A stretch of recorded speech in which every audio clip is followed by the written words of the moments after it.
Good morning students, welcome to online classes.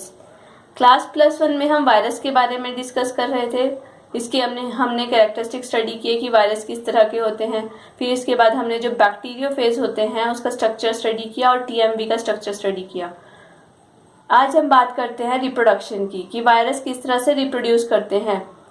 ये बात हम पहले ही डिस्कस कर चुके हैं कि जो वायरस होते हैं these are the connecting links between living and non living. अगर ये किसी लिविंग बॉडी से बाहर है तो ये खुद से मल्टीप्लाई नहीं कर सकते।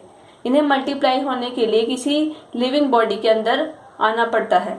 तो किसी मीडियम के थ्रू ये किसी लिविंग बॉडी के अंदर एंटर करते हैं और वहां पर ये किस तरह से अपने नंबर को इंक्रीज करते हैं वो आज हम डिस्कस करेंगे। तो जब वायरस मल्टीप्लाई करते हैं तो ये दो तरह के मेथड फॉलो करते हैं। First is lytic cycle, second is lysogenic cycle.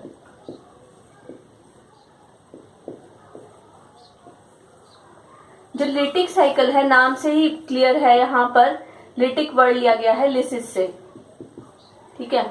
तो इसमें क्या होता है, जब कोई भी वायरस, अब यहाँ पे वायरस की अगर हम बात करते हैं तो लिटिक और लाइसोजेनिक साइकिल्स, ये दोनों साइकिल्स हम स्टडी करते हैं बैक्टीरियोफेज के अंदर। और बैक्टीरियोफेज क्या होते हैं, these are the viruses which attack on bacteria.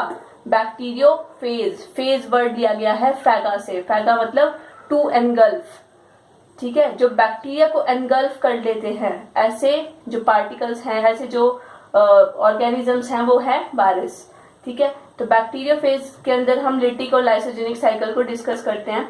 तो लिटिक साइकिल में बेसिकली होता क्या है, लिटिक साइकिल में लिसिस हो जाता है सेल का। अब बैक्टीरियोफेज है, किसी बैक्टीरियल सेल के ऊपर ही अटैक करेगा। तो लिटिक साइकिल में जब बैक्टीरियोफेज किसी बैक्टीरियल सेल पर अटैक करता है तो वो उस बैक्टीरियल सेल की पूरी मशीनरी को कैप्चर कर लेता है और वहां पर अपने नंबर को इंक्रीज करके उस पूरी सेल को डिस्ट्रॉय कर देता है, ठीक है। तो वहां पर क्या हो जाता है, उस सेल का पूरी तरह से लिसिस हो जाता है, वो पूरी तरह से वो सेल डिस्ट्रॉय हो जाती है।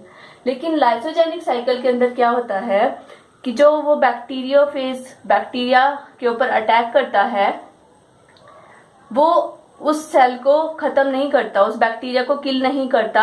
वहां पर वो सिर्फ अपने डीएनए को अटैच कर देता है, जिसके थ्रू उसकी बैक्टीरिया के साथ उसका जीन डिवाइड करता रहता है, ठीक है।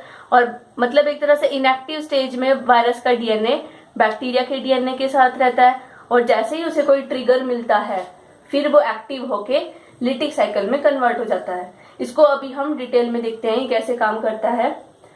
तो जो लिटिक साइकिल है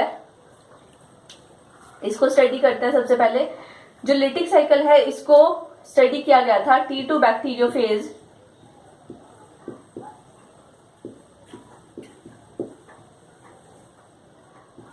और ई कोलाई के बीच में। ई कोलाई स्टैंड्स फॉर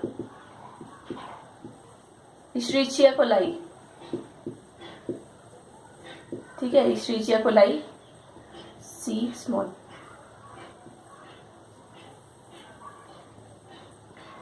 इसके बीच में करा था, डिस्कवर किया था इसको। तो इसमें क्या होता है बेसिकली, अब बैक्टीरियोफेज का आपने स्ट्रक्चर देखा ही है कि बैक्टीरियोफेज के पास हेड होता है, ठीक है, कैप्सिड, इसका ये कॉलर रीजन है, ये इसकी टेल है और यहाँ पे टेल फाइबर्स हैं, ठीक है। तो सबसे पहले ये क्या करता है, जो फर्स्ट स्टेप है दैट इज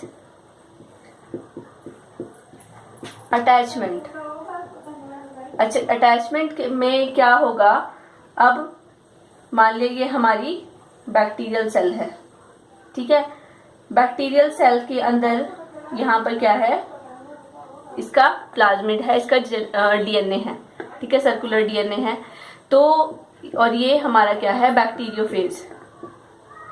बैक्टीरियोफेज है और ये हमारा ई कोलाई है। सबसे पहले अटैचमेंट होगी। जो बैक्टीरियोफेज है ये अपने टेल फाइबर से इसकी सरफेस पे अटैच हो जाता है, ठीक है।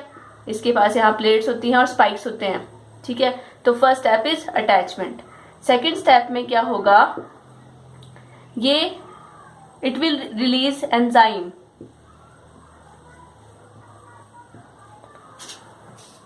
enzyme is released to hydrolyze the cell wall of bacteria.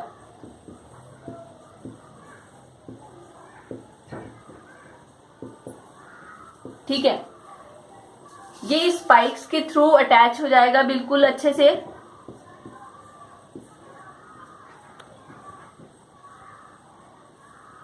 ये हमारी बैक्टीरियल सेल है, स्पाइक्स के थ्रू यहाँ पे अटैच हो गया। और ये क्या करेगा, it will release an enzyme which is lysozyme. Lysozyme enzyme यहाँ पे सिक्रीट करेगा इसकी सेल वॉल पर, जिसकी वजह से जो बैक्टीरियल सेल है इसकी सेल वॉल यहाँ से पंचर हो जाएगी, डिसइंटीग्रेट हो जाएगी। ठीक है, इसका जेनेटिक मटेरियल है, यहां से डिसइंटीग्रेट हो जाएगी इसकी सेल वॉल। इसके बाद ये क्या करेगा, अपने टेल वाले रीजन को कॉन्ट्रैक्ट करेगा। और थर्ड स्टेप होगा इंजेक्शन। ठीक है, it will inject its genetic material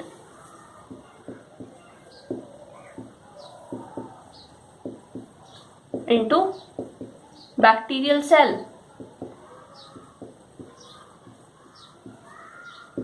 ठीक है, यहां से ये इसको कॉन्ट्रैक्ट करेगा और इसको जो इसका जेनेटिक मटेरियल है यहाँ पर इसको इंजेक्ट कर देगा, क्योंकि यहाँ पे एक होल हो चुका था। और ये बाकी जितना एरिया है इसका, बाकी जितना पोर्शन है, ये कैप्सिड है, टेल फाइबर्स है, ये सारे बाहर रह जाते हैं। ये सिर्फ क्या होगा, इस बैक्टीरियल सेल के अंदर अपने जेनेटिक मटेरियल को इंजेक्ट कर देगा। ठीक है, अब इसके बाद क्या होगा, नेक्स्ट स्टेप में जैसे ही बैक्टीरिया वायरल डीएनए, अब ये क्या है, वायरल डीएनए है। ठीक है, और ये है हमारा बैक्टीरियल डीएनए। नेक्स्ट स्टेप में क्या होगा, जो वायरल डीएनए है ये इसकी मशीनरी के ऊपर पूरी तरह से कब्जा कर लेगा। ठीक है, इसको अपने अंडर ले लेगा और साथ साथ ही क्या करेगा, इट विल फॉर्म mRNA। ठीक है, एंड इट विल डिसइंटीग्रेट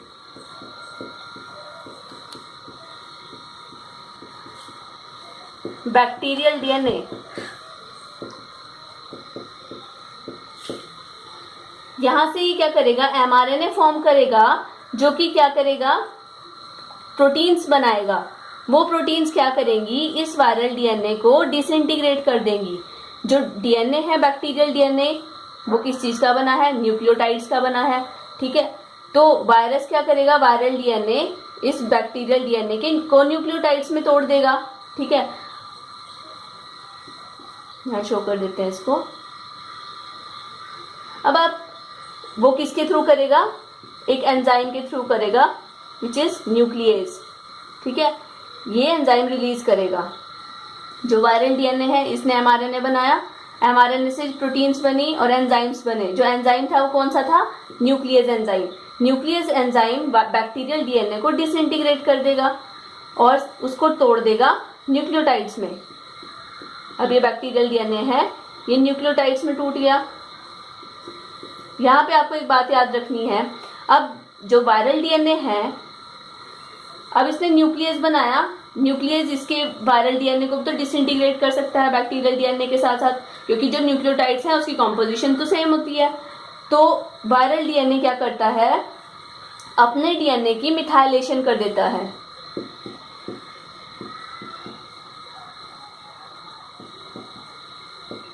ठीक है, ये क्या करेगा, मिथाइलेशन ऑफ साइटोसिन, और ये बनाएगा HMC 5 hydroxy methyl cytosine. 5 hydroxy methyl cytosine. ऐसा क्यों किया? क्योंकि न्यूक्लियस वायरल डीएनए को भी डिसइंटीग्रेट कर सकता है और बैक्टीरियल डीएनए को भी डिसइंटीग्रेट कर सकता है। तो वायरस अपने डीएनए को, जो वायरल डीएनए है, ये अपने आप को बचाने के लिए क्या करता है, इसके जो न्यूक्लियोटाइड्स होते हैं, अपने न्यूक्लियोटाइड्स में जो साइटोसिन होता है, आपको पता है जो जेनेटिक मटेरियल है, ठीक है, जेनेटिक मटेरियल में जो हमारा डीएनए है, ठीक है, या आरएनए होता है, उसमें एडेनिन होता है, थायमिन है, गुआनिन है और साइटोसिन होता है। आरएनए के अंदर adenine, uracil, cytosine and guanine, ये 4 नाइट्रोजन बेस होते हैं। तो ये क्या करता है, वायरल डीएनए अपने साइटोसिन में मिथाइलेशन करके उसको 5 हाइड्रोक्सी मिथाइल साइटोसिन में चेंज कर देगा। अब जो न्यूक्लियस है ये इसको डिसइंटीग्रेट नहीं कर सकता, ये सिर्फ क्या करेगा, बैक्टीरियल डीएनए को ही डिसइंटीग्रेट करेगा। अब जो ये है वायरल डीएनए, ये था हमारा बैक्टीरियल डीएनए। बैक्टीरियल डीएनए को इन्होंने न्यूक्लियोटाइड्स में तोड़ दिया। अब वायरल डीएनए क्या करेगा, वायरल डीएनए के पास पूरी इंफॉर्मेशन है अपने जैसे वायरस बनाने की, ठीक है, लेकिन यहाँ पर क्या होता है, जो वायरस है वो पूरी तरह से पूरी बॉडी नहीं बना सकता अपनी। वो क्या करता है, छोटे छोटे कंपार्टमेंट फॉर्म करेगा। मतलब जैसे पहले अपना हेड फॉर्म कर देगा, कैप्सिड, ठीक है, फिर टेल बनाएगा, टेल फाइबर बनाएगा, कॉलर बनाएगा, अलग अलग बनाता है और बाद में उसको क्या करता है, असेंबल करके बाहर निकल जाता है, ठीक है। तो 5th स्टेप हो गया। 6th स्टेप में ये डिसइंटीग्रेट करने से पहले मिथाइलेशन हो जाती है, ठीक है। तो इस स्टेप को आप यहाँ पे ले सकते हैं, ये 4th स्टेप होगा और ये 5th स्टेप होगा, ठीक है। फिर इसके बाद क्या होगा, 5th स्टेप के बाद जब डिसइंटीग्रेट हो गया जो बैक्टीरियल डीएनए है वो किस में डिसइंटीग्रेट होगा, न्यूक्लियोटाइड्स की फॉर्म में। अब ये क्या करेगा, वायरल डीएनए इन न्यूक्लियोटाइड्स को as a raw material use करेगा और अपनी प्रोटीन्स फॉर्म करनी शुरू कर देगा। Viral DNA will form its particle by using nucleotides of bacteria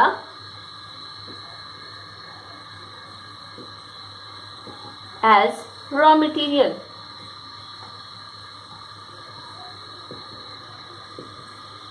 ठीक है, रॉ मटेरियल की फॉर्म में इसको करके वो अपनी बहुत सारे पार्टिकल्स फॉर्म कर लेगा।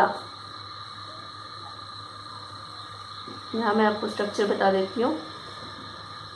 इसके बाद जैसे हमारा बैक्टीरिया है, बैक्टीरियल सेल के अंदर, अब बैक्टीरियल सेल के अंदर है तो ये बैक्टीरियल सेल, लेकिन इसके अंदर अब बहुत सारे वायरस फॉर्म होंगे। जैसे वायरस ने अपनी प्रोटीन्स को यूज करके और न्यूक्लियोटाइड्स को यूज करके कैप्सिड बना दिया, अपना हेड पोर्शन बना दिया, ये अपनी टेल बना दी, टेल फाइबर्स बना दिए, ठीक है। ये बहुत सारे इस तरह से बन जाते हैं, ठीक है। और जब ये बहुत सारे बन जाते हैं इसके बाद ये असेंबल होते हैं और इस तरह से जो पूरी जो बैक्टीरियल सेल है वो रप्चर हो जाती है। थोड़ा स्पेस कम है, अभी इस तरह से असेंबल हो गए पूरे, ठीक है। इसी तरह से ये सेल इन्होंने अपने जो पार्टिकल्स थे वो भी फॉर्म करे, साथ साथ अपने जो जेनेटिक मटेरियल है उसको भी रेप्लिकेट कर लिया। तो इस तरह से ये पूरे पार्टिकल्स हमारे यहाँ पर असेंबल हो गए, ठीक है। जैसे ही असेंबल होते हैं बहुत सारे पार्टिकल्स, ये पूरी सेल रप्चर हो जाती है और ये लिबरेट हो जाते हैं। अब इस तरह से बहुत सारे वायरस बन जाते हैं, ठीक है। तो एक सेल में कम से कम 2000 से 3000 के करीब भी जो वायरल पार्टिकल्स हैं वो फॉर्म हो जाते हैं। तो यहाँ पर क्या हुआ, एक बार वापस से देख लेते हैं। लिटिक साइकिल में T2 बैक्टीरियोफेज जो हमारा वायरस था उसने ई कोलाई पर अटैक किया। सबसे पहले वो अटैच होगा उसकी सरफेस पर, ठीक है। अटैच होने के बाद अपने स्पाइक से पूरी यहाँ पर क्या बनाएगा, एक पकड़ बना लेगा, ठीक है। उसके बाद it will release an enzyme which is lysozyme. It will disintegrate the cell wall of bacteria. After that, it will inject its genetic material inside the bacterial cell. जैसे ही इसका जेनेटिक मटेरियल बैक्टीरियल सेल के अंदर जाता है, वहां पर जाकर वो क्या करेगा, मिथाइलेशन कर देगा अपने साइटोसिन की, ठीक है। मिथाइलेशन ऑफ साइटोसिन हो जाएगी ऑफ वायरल डीएनए, ठीक है। अपने डीएनए की इसने क्या की, अपने डीएनए में मिथाइलेशन करी and it will form HMC five hydroxy methyl cytosine form करेगा। उसके बाद यहाँ पर जो बैक्टीरियल डीएनए है न्यूक्लियस बनाएगा और बैक्टीरियल डीएनए को पूरी तरह से डिसइंटीग्रेट करके न्यूक्लियोटाइड्स में तोड़ देगा। न्यूक्लियोटाइड्स में तोड़ा, न्यूक्लियोटाइड्स को रॉ मटेरियल की फॉर्म में यूज करेगा। वायरल डीएनए के पास पूरी इंफॉर्मेशन है अपने पार्टिकल्स को फॉर्म करने की और न्यूक्लियोटाइड्स को रॉ मटेरियल है इसके पास, तो उससे ही क्या करेगा, सारे पार्टिकल्स फॉर्म कर देगा अपने, ठीक है। फिर ये सारे क्या करेंगे, असेंबल करेंगे और असेंबल करने के बाद जो बैक्टीरियल सेल है वो डिसइंटीग्रेट हो जाएगी और बहुत सारे जो वायरस हैं वहां से लिबरेट हो जाएंगे। इसके साथ साथ दो टर्म्स आती हैं, एक होती है इक्लिप्स पीरियड,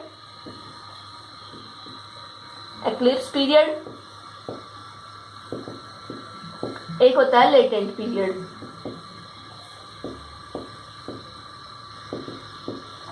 एक्लिप्स पीरियड तो होता है जब वायरल इन्फेक्शन होता है, ठीक है, वायरस अटैच करके अपने जेनेटिक मटेरियल को ट्रांसफर करता है, तब से लेके जब फर्स्ट वायरस पार्टिकल बनता है उसको बोलते हैं एक्लिप्स पीरियड, ठीक है। वायरल के इन्फेक्शन के बाद appearance of first viral particle जो पीरियड होगा दैट इज एक्लिप्स पीरियड। और लेटेंट पीरियड होगा वायरल के इन्फेक्शन के बाद जब पूरी सेल डिसइंटीग्रेट होकर बहुत सारे पार्टिकल्स फॉर्म हो जाएंगे, लिबरेट हो जाएंगे, उस पूरे पीरियड को बोलते हैं लेटेंट पीरियड, ठीक है। तो 20 से 30 मिनट का होता है ये पूरा लेटेंट पीरियड और इसमें पूरा बैक्टीरियोफेज किस तरह से अटैक करता है और इश्चेरिचिया कोलाई को डिसइंटीग्रेट कर देता है। तो यहाँ पे लिसिस हो जाता है सेल का, ठीक है। अब आती है हमारी लाइसोजेनिक साइकिल। ये भी मतलब अगर आपको लिटिक साइकिल क्लियर है तो लाइसोजेनिक और भी आसान है। अब आती है लाइसोजेनिक साइकिल। लाइसोजेनिक साइकिल में ये होती है लैम्डा फेज में और ई कोलाई में, ठीक है। इसके अंदर ऑब्जर्व की थी सबसे पहले लैम्डा फेज और ई कोलाई। जो लैम्डा फेज होता है it is without tell fibres, ठीक है। तो इसमें सिंपली क्या होता है, जो लैम्डा फेज है इसके पास यहाँ पर टेल फाइबर्स नहीं है, ठीक है, अपना जेनेटिक मटेरियल है इसके पास। अब ये क्या करेगा, सिंपली बैक्टीरियल सेल के ऊपर अटैच करेगा। बैक्टीरियल सेल के पास अपना जेनेटिक मटेरियल है, ठीक है, अपना। जब ये क्या करेगा, इसके साथ अटैच करके प्रोसीजर सेम है लिटिक साइकिल जैसे ही। अटैचमेंट के बाद यहाँ पर ये लाइसोजाइम एंजाइम सिक्रीट करेगा जो कि क्या करेगा, इसकी सेल वॉल को डिसइंटीग्रेट कर देगा।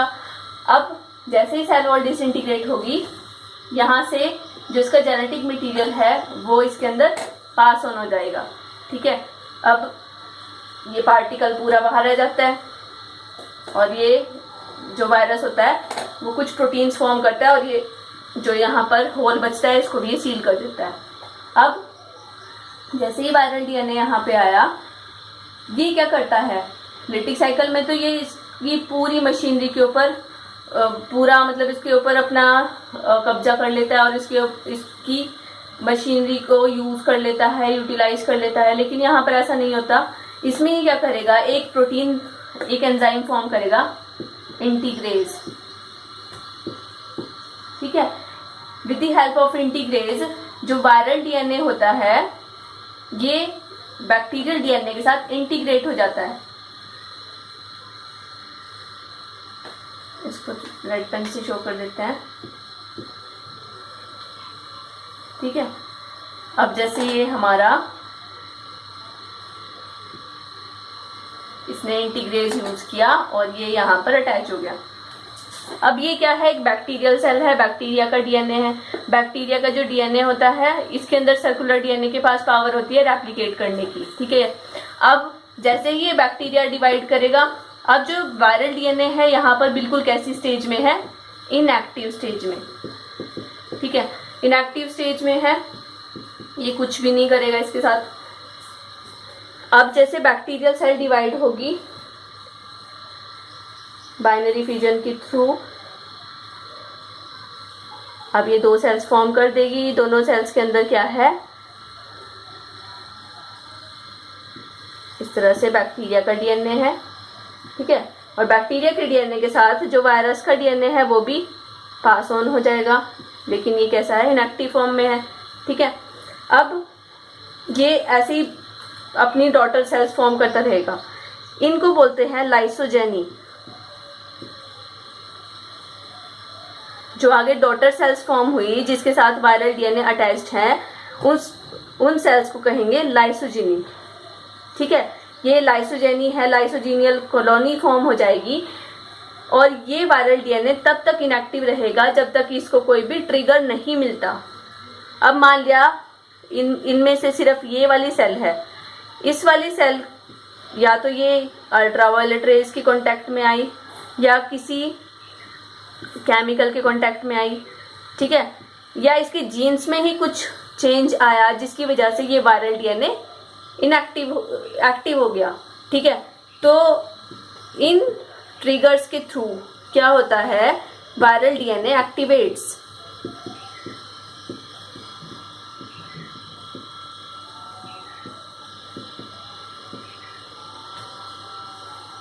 ठीक है, और इस प्रोसेस को कहा जाता है इंडक्शन। इंडक्शन होगी, ये इंड्यूस हो गया, ठीक है। जैसे ही इंडक्शन होगी, अब इंडक्शन होने के बाद ये क्या करेगा, अपने आप को यहाँ से रिमूव कर देगा। ये बैक्टीरियल सेल थी, बैक्टीरियल सेल में ये हमारा जेनेटिक मटेरियल बैक्टीरिया का रह गया और ये वायरल डीएनए सेपरेट हो गया। जैसे ये सेपरेट होता है, सेपरेट होने के बाद, सेपरेट होने के लिए भी एक एंजाइम को यूज करता है विच इज एक्सियोनेज, EXCIO, एक्सियोनेज, ठीक है, एक्सियोनेज एंजाइम, ठीक है। इस एंजाइम को यूज करेगा और अपने आप को सेपरेट कर लेगा। जैसे यहाँ पर ये सेपरेट हुआ, सेपरेट होने के बाद ये क्या करेगा, it will perform lytic cycle, ठीक है। लाइसोजेनी रेयर केसेस में होती है, लेकिन अगर इस तरह से ही चलता रहता है तो क्या पता इसने बहुत सारी सेल्स और फॉर्म की हो, उसके अंदर भी वायरस का डीएनए रहा हो, लेकिन सारे सेल्स के अंदर वो एक्टिवेट नहीं होगा। लेकिन उसको अगर ऐसा कोई एनवायरनमेंट मिलता है, अल्ट्रावायलेट रेज है, कोई केमिकल रेडिएशंस हैं, ठीक है, और केमिकल्स मिले उसको, ठीक है, जिसकी वजह से वो क्या करेगा, एक्टिवेट हो जाएगा। एक्टिवेट होने के बाद एक्सियोनेज एंजाइम सिक्रीट होगा, जिसकी वजह से वायरल डीएनए अपने आप को बैक्टीरियल डीएनए से सेपरेट कर लेगा और उसके बाद ये क्या करेगा, लिटिक साइकिल परफॉर्म करेगा, जैसे लिटिक साइकिल में था। इसके बाद ये HMC फॉर्म करेगा और न्यूक्लियस बनाएगा। न्यूक्लियस बनाने के बाद इसको डिसइंटीग्रेट करके इसके न्यूक्लियोटाइड से बहुत सारे वायरस पार्टिकल फॉर्म कर देगा, ठीक है। तो उसके बाद फिर से लिसिस हो जाएगी सेल की और लिटिक साइकिल रिपीट हो जाएगी। तो ये फर्क होता है लिटिक साइकिल और लाइसोजेनिक साइकिल में। तो जो लिटिक साइकिल है, लिटिक साइकिल को हम वायरुलेंट साइकिल भी कहते हैं। वायरुलेंट मतलब जिसमें डेड हो जाता है सेल, ठीक है। और जो लाइसोजेनिक साइकिल है, लाइसोजेनिक साइकिल को हम बोलते हैं टेम्परेट स्टेज और टेम्परेट साइकिल, ठीक है। तो इस तरह से वायरस क्या करता है, रिप्रोड्यूस करता है और मल्टीप्लाई करता है, ठीक है। इसके साथ ही हमारा जो वायरस वाला टॉपिक है वो यहीं पे ख़त्म होता है। नेक्स्ट वीडियो में हम नया टॉपिक स्टार्ट करेंगे। Thank you class.